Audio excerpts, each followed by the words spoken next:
حضرت عمر فاروق رضی اللہ تعالیٰ عنہ کے نکاح میں حضرت علی رضی اللہ تعالیٰ عنہ کی بیٹی ام کلثوم تھی، جو کہ حضرت فاطمہ الزہرا رضی اللہ تعالیٰ عنہا کے بطن سے تھی۔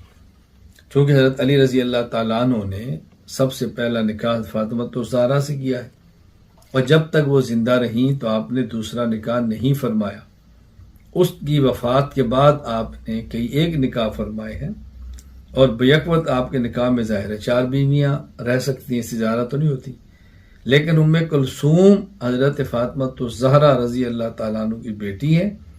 رسول اکرم صلی اللہ علیہ وسلم کی نواسی ہے۔ تو آپ اندازہ فرمائیں کہ عمر رضی اللہ تعالیٰ کیسے جلیل القدر صحابی ہیں کہ آپ کی اپنی بیٹی حفصہ رسول اللہ صلی اللہ علیہ وسلم کے گھر میں ہے، اور یوں یہ اللہ کے نبی صلی اللہ علیہ وسلم کے سسر ہیں، اور رسول اکرم صلی اللہ علیہ وسلم